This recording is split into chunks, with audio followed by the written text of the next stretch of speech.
Folks, in today's video, we're going to go through Tom Lee's top stock to buy to get filthy rich off of and never have to work again. This is a fairly unknown small cap trading in the Russell 2000, and one that you absolutely will hear a ton about over the coming months and years. I dug through countless hours of Tom Lee's interviews and press releases to bring you this video. And I know exactly what you are thinking. Why exactly do we care what Mr. Tom Lee thinks? Well, he is one of the most highly regarded financial analysts and is a co-founder of one of the most renowned independent research boutiques, Fundstrat Global Advisors. But to be specific, Lee has made many correct predictions. He was one of the earliest Wall Street analysts to recognize Bitcoin's potential back when it was trading at just $1,000. During the early stages of the pandemic, Lee predicted a strong recovery in the stock market driven by the unprecedented fiscal and monetary support. Obviously, that turned out to be very correct. The market rebounded sharply after that initial crash in March 2020, just like he had predicted. Lee has also predicted for years that the biggest tech stocks would outperform the broader markets by leaps and bounds. Obviously, that has also been true. Lee also correctly anticipated the rise in inflation in 2021 due to supply chain disruptions and increased demand as economies reopened. His insights helped investors navigate the inflationary environment and saved a lot of people tons of money, as well as made people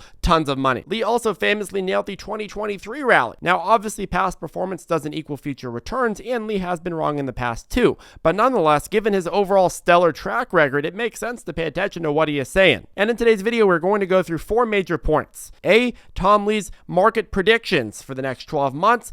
B, why he believes small caps specifically are going to soar. C, Tom Lee's criteria for picking stocks. And then once we understand all of that context, we're going to give you what you came here for, which is D, the stock to get rich off of. And some analysts expect the stock to increase more than 500% by 2030 and perhaps way sooner. And as always, if you're the one taking the risk, you got to be the one doing the ultimate frisk. Make sure to do your own due diligence on all ideas presented here. Also, quick plug, today's video is sponsored by our completely free email newsletter. A major company that we all know just bought a large stake in a small cap startup company. If you want to know what that company is and see our free report on it and full breakdown, I'll put the link to our email list down below. Once you sign up, the report will be immediately sent to you. Again, link down below, completely free. Okay, so we need to start with Tom Lee's forecast for the rest of this year. See, Lee predicts that strong earnings and trillions in sideline cash will push the S&P 500 to continue rallying through the end of this year and into next year. He bases this on revised earnings estimates of $285 and a higher PE multiple of 20 to 21. Why is this though? Well, Lee claims that the market is lacking cash, with FINRA margin debt still down 20% since October 2021. And if you look over at the Fed's data on money market funds, we can see that he's right. The total sideline cash in money market funds is about 6.4 trillion right now. That's a lot of moolah. In other words, Lee sees these trillions of dollars eventually moving out of money market funds, and a large chunk of that inevitably going into equities. If monetary policy eases, aka the Fed cuts rates, this could happen much faster, as lowering rates will drive money out of money markets and treasuries into equities in search of better returns. Obviously, equities are outperforming treasuries right now, even though treasuries have a really high rate at 5 to 6%.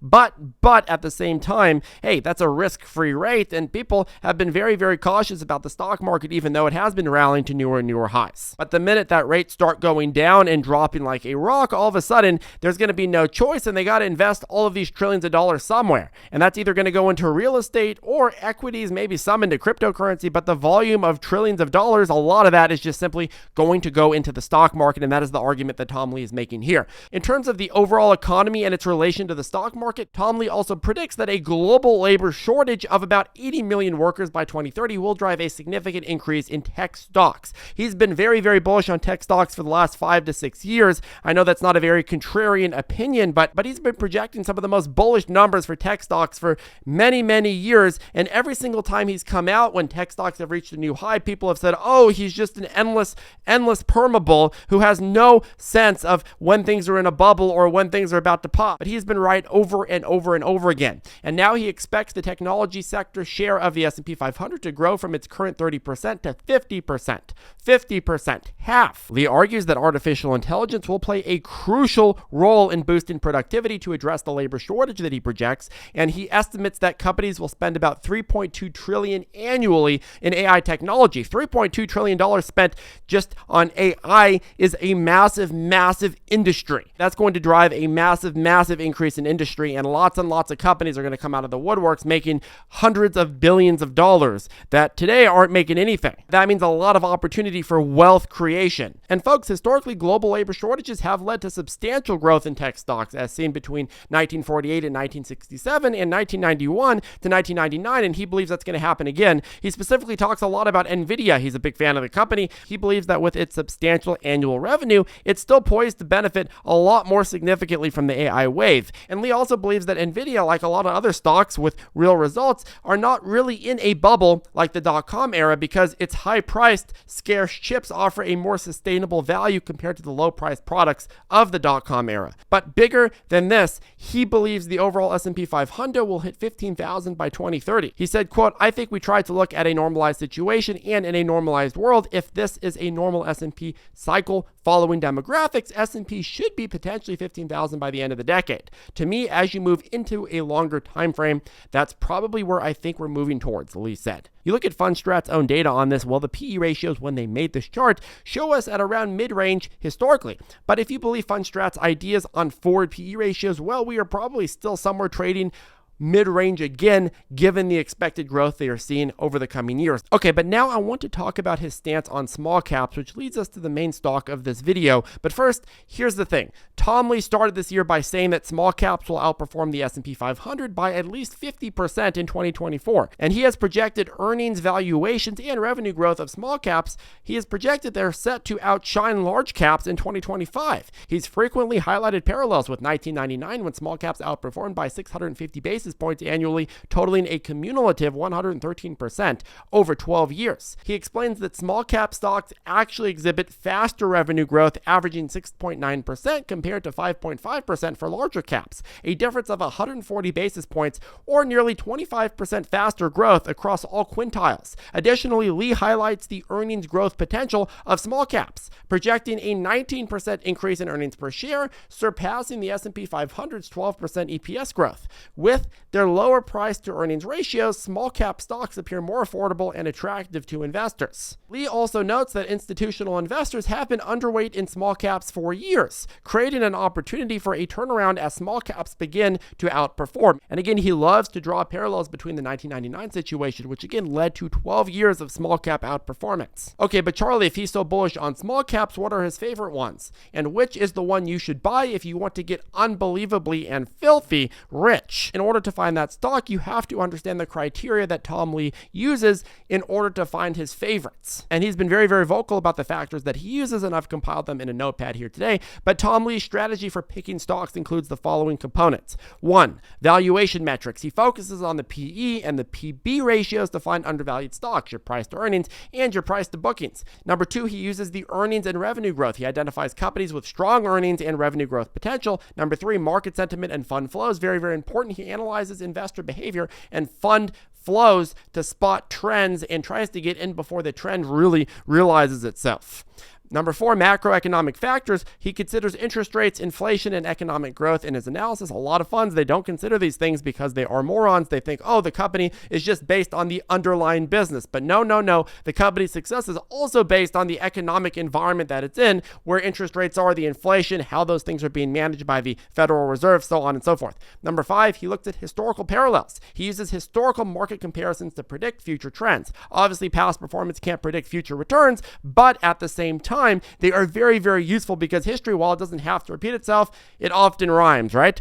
Number 6, diversification and market breadth. He loves talking about market breadth. He looks for signs of broadening market participation beyond mega cap stocks, because once the big cap stocks realize themselves so fully that all of a sudden the best deals are in the small cap sector, well, all of a sudden there's a lot more growth to be had in that small cap sector because those stocks can run up 300, 400, 500% easily, and they can be very, very, very undercapitalized. Number 7, he looks at sector rotations. He examines shifts in sector performance and invests accordingly. Number 8, catalyst events. He likes to identify upcoming events or changes that could impact stock performance. Number 9, technical analysis. He uses charts and technical indicators to time market entries and exits. And of course, risk management. Number 10, he implements strategies and looks to find stocks that inherently have the liquidity and the ability to mitigate investment risks on. So you go through this list, and which stock fits it the most? Which stock that he's a fan of fits all 10 of these criteria? Well, again, it took me a long time to dig through his interviews and his tweets and his other forms of communication, but I found a few stocks that really fit this definition formally. Of course, in the large cap space, there's Nvidia,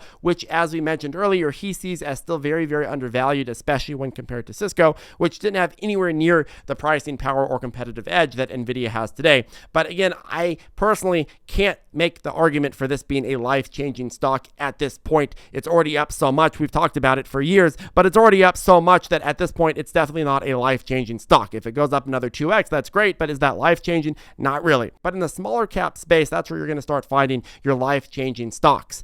And when I looked in the smaller cap space, well, I found a category that he calls granny shots. I'll read this quote on what that is. Quote, "Granny shots are thematic-based stock picks, and we have 3 general thematic views about the next few years: millennials, AI, and automation," Lee said. "We also have some tactical portfolios, and what Granny Shots is doing is taking stocks that appear in multiple lists." So you read this and you want to find a stock that not just fits all of the aforementioned criteria, but also services demand along the lines of millennials, AI, and automation, those 3 trends. So I went and I dug through the small cap stocks that he's talked about even further, and the main one I found that fits all of the criteria just mentioned is SMCI. And sure enough, if you go to his Twitter, you'll find him calling it a hashtag super granny, which, I mean, that's much better than just a regular granny, a super granny. So let's dive into SMCI and what exactly they are. SMCI is Super Microcomputer Inc., and it's a global leader in high performance, high efficiency, server technology, and innovation. Supermicro's product portfolio includes a broad range of servers, storage systems, and networking solutions catering to various industries, including data centers, cloud computing, enterprise IT, and the Internet of Things, IoT. But why exactly does Mr. Tom Lee like it? Well, Tom Lee, I believe, is enthusiastic about the super microcomputer stock for several key reasons that fit along the lines of his criteria. Number 1, strong financial performance. SMCI has demonstrated consistent, impressive financial growth. In recent quarters, the company has consistently surpassed earnings expectations and reported substantial year-over-year revenue. For instance, in the most recent quarter, SMCI reported a 200% increase in revenue compared to the same period last year. In terms of AI and technology integration, talking about his thematic themes, well, SMCI is clearly well positioned within the booming AI sector. The company has a key partnership with NVIDIA, supplying servers optimized for AI applications, highlighting its critical role in the AI infrastructure market. This partnership and the overall demand for AI technologies are significant growth drivers for SMCI, have been during this market cycle and likely will continue to be so. In terms of market position and valuation, well, despite some volatility, SMCI remains a top performer in the S&P 500.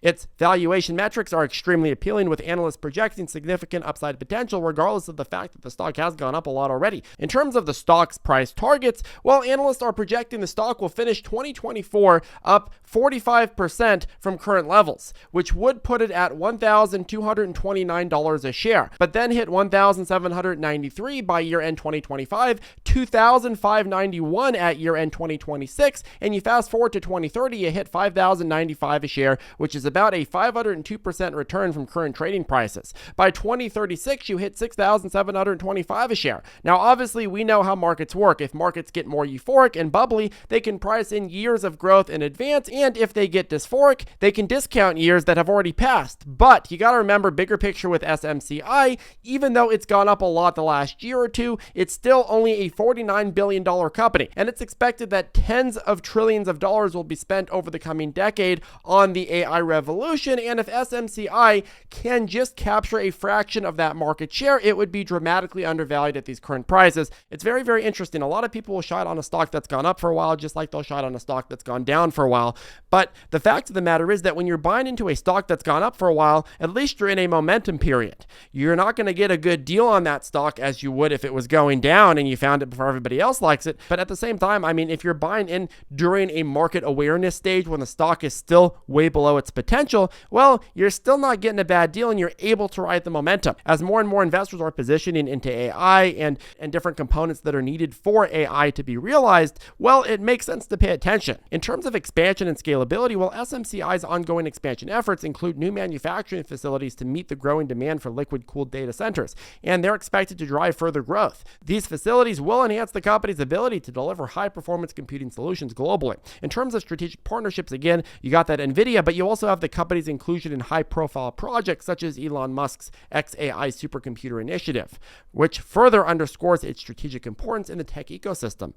These partnerships are likely to bolster this company's market presence and its revenue streams. But in summary, Tom Lee's positive outlook on SMCI, in my view at least, is based on its robust financial performance, strategic positioning in the AI market, attractive valuation, expansion, capabilities, and key partnerships. These factors collectively make SMCI a compelling investment in the small cap segment and one that you should not sleep on. Now, it's also important to note, bigger picture, that if you've studied Tom Lee at all, you know that Tom Lee also emphasizes the Russell 2000 index as a whole by MAT, which includes a broad array of small cap stocks.